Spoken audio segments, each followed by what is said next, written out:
Pare, nakikita mo ko, no?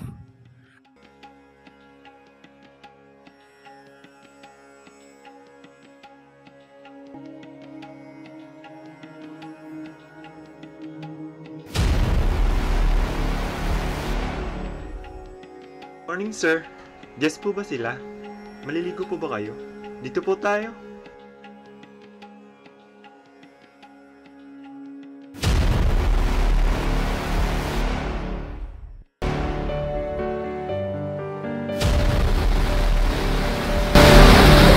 Sino ka ba? Ano bang kailangan mo sa akin? Sabi ko na nga, Abe. Kita mo, nakikita mo ako! Ano bang naitutulong ko sa'yo? Ako nga pala si Ken. Kailangan ko lang ng tulong mo. Patay na ako, matagal na. Ang resort na to, pag may-ari ko ng asawa ko, matagal na siya nag-aantay sa akin.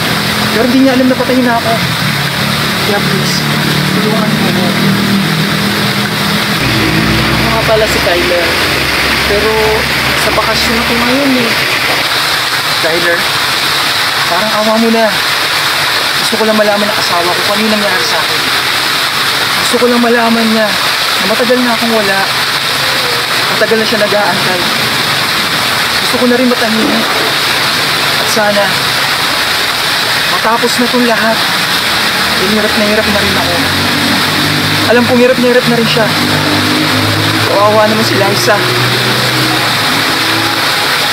Basta nawala na lang ako. Hindi na kami nagkita, di na kami nakakapag-usap. Kaya parang awa mo lang, Kyler. Sana matulungan mo kami. Matulungan mo ako. Please. Ay! Ika naman ito. Ay, saan ako pumunta, nakakakita pa rin ako. Ika naman. So, ibig sabihin ba niya, tutulungan mo na ako? Salamat, Kyler, ha.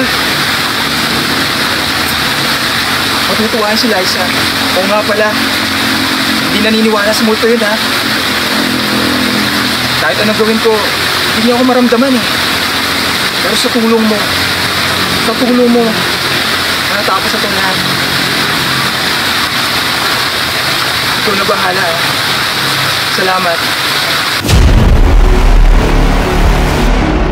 Ma'am Liza, okay ka lang po ba? Parang awat niyo na po. Iniwan na po tayo ng samahan ko. At napabayaan niyo na po itong resort.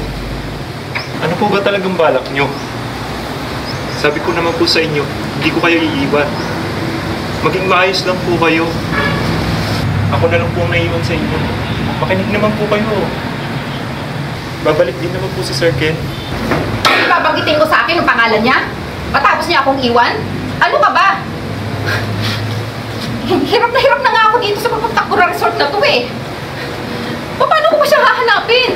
Tulungan mo nga ako! Paano po sabihin sa inyo na dito ang asawa niyo? Ano ibig mo sabihin? Ma'am, ano po kaya kung may nangyari? Huwag niyo na po kusgan sa akin. Ano ba pinagsasasabi mo? Hindi nakakatuwa yan, ha? Wala po yun, ma'am. May customer po pala tayo isa. Dito po muna ako.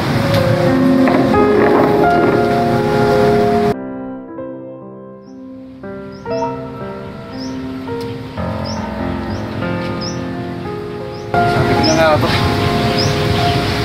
Hindi talaga maniniwala. Nandito ako. Huwag kang mawalan ng pag-asa. Tutulungan kita sa abot ng aking makakaya. Magpipilit din natin si Liza. Sana nga, Kyler. Sana. Kasi pagod na rin ako, eh. Hirap na rin ako. Basta magtiwala ka lang sa akin, Ken. Alam mo ba, Kyler? Miss na miss ko na siya. Miss na miss ko na si Liza. Kung dati, lagi kami magkasama. Halos hindi kami mapaghiwalay. Mahal na mahal niya ako, mahal na mahal ko niya siya. Bata pa lang kami. Kami na. Best friend ko nga yan eh. Hanggang sa kinasal na kami. Nag-ipon. Maraming pangarap sa buhay. Natayo itong pinapangarap namin na resort. Pero isang araw, trahedyang nangyari. Na-aksidente ako. Wala akong gamit. Wala akong ID. Walang nakakilala sa akin. Kaya hiling niya, hiling ni Liza, pinabayaan ko siya. Hindi niya alam kung ano nangyari sa akin. Hindi niya alam. Napatay na ako.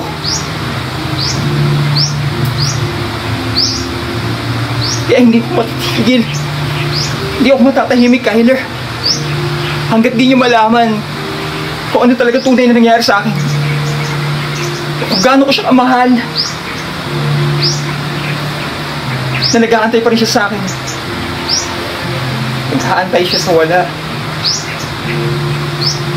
Kaya pakiusap pa. Pakiusap, Kyler. Ikaw na lang ang natangi kong pag-asa. Sana matulungan mo talaga ako. Sana matapos na to. At hawa akong Liza. At matahimik na rin ako.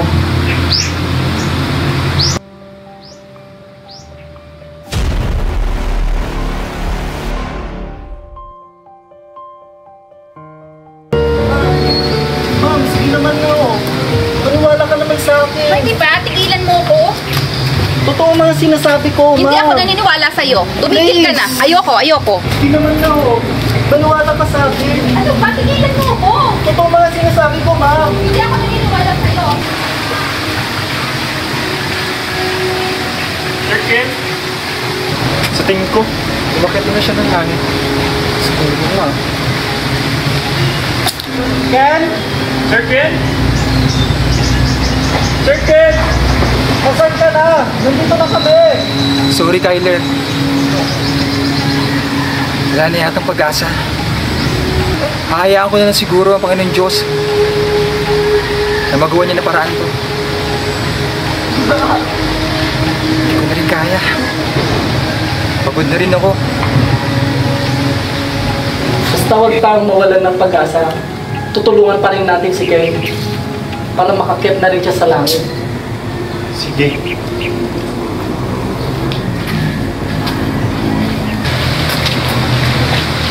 Sige nga. Kung talagang may alam kayo tungkol sa asawa ko, sige nga sabihin nyo nga sa akin. At ikaw, Karding, kakutsaba ka pa. Ano ba ito?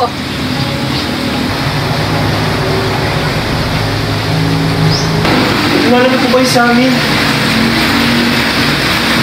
Oo nga po, ma'am. Maniwala na po kayo sa amin. Hindi kami nagsisinungaling.